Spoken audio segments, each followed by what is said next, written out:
এই যে এত বড় জনসভায়, এই যে নির্বাচনী জনসভা, এই নির্বাচনী জনসভা কেন, কবে নির্বাচন? হ্যাঁ, 12 তারিখ নির্বাচন। কতদিন পর ভোট দিবেন? বহু বছর পর ভোট দিবেন। এই যে আমাদের এই মঞ্চ, এই মঞ্চের বাম পাশে একটা ছোট্ট মঞ্চ আছে, ওই মঞ্চে কতগুলো মানুষ বসে আছে। এই মানুষগুলো তাদের স্বজনদেরকে হারিয়েছে বিভিন্ন অত্যাচার, নির্যাতন, গুম খুনের মাধ্যমে। এই মানুষগুলো তাদের স্বজনদেরকে হারিয়েছে। কেন হারিয়েছে এই স্বজনদেরকে? কারণ এই স্বজনেরা এই যে বললেন 12 তারিখে ভোট দিবেন, আপনাদের এই ভোটের অধিকারকে ডাকাতি করে নিয়ে গেছিল এক দল। তাদের কাছ থেকে উদ্ধার করার জন্য বিএনপি সহ বহু দলের নেতাকর্মী, বহু সাধারণ মানুষ এই স্বৈরাচারের সময় জীবন দিয়েছে, অত্যাচার নির্যাতনের শিকার হয়েছে, কেস কাচারির শিকার হয়েছে। এই নীলফামারী এই এলাকা হচ্ছে সাক্ষী কিভাবে কতগুলো নিরীহ মানুষকে, যারা জনগণের জন্য, জনগণের ভোটের অধিকারের জন্য কথা বলেছিল, সেই মানুষগুলোকে রাতের অন্ধকারে মেরে ফেলা হয়েছে। এই এলাকার মানুষ সাক্ষী তার। প্রিয় ভাই বোনেরা, 12 তারিখ নির্বাচন। এই নির্বাচনে ইনশাল্লাহ বাংলাদেশের মানুষ তারা আবার ভোট দিবে, ভোট দিয়ে তাদের প্রতিনিধিকে নির্বাচিত করবে। কিন্তু শুধু ভোট দিলেই, একটু পিছিয়ে যান, কিন্তু শুধু ভোট দিলে চলবে না।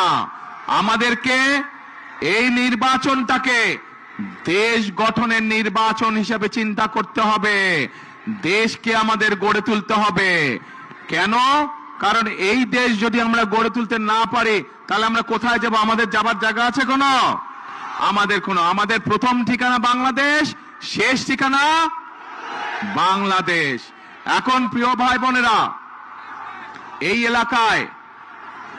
এলাকার মানুষের কর্মসংস্থান দরকার। এই এলাকায় যে ইপিজেড আছে, আমরা এই ইপিজেডটাকে আরো বড় করতে চাই, আরো কলকারখানা এখানে তৈরি করতে চাই, যাতে এই এলাকার মানুষের কর্মসংস্থানের ব্যবস্থা হয়।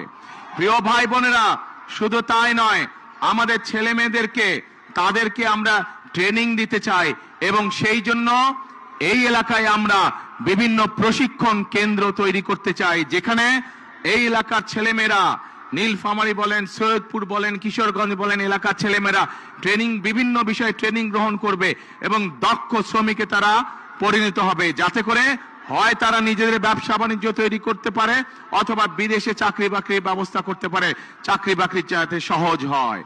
এখন প্রিয় ভাই বোনেরা, শুধু তাই নয়, নিশ্চয়ই আপনারা শুনেছেন যে 12 তারিখের নির্বাচনে ইনশাল্লাহ বিএনপি সরকার গঠন করলে, ধানের শীষ জয়যুক্ত হলে, আমরা এই দেশের মা বোনদেরকে, এই দেশের গৃহিণীদেরকে আমরা অর্থনৈতিকভাবে স্বাবলম্বী করে তুলতে চাই। কিভাবে?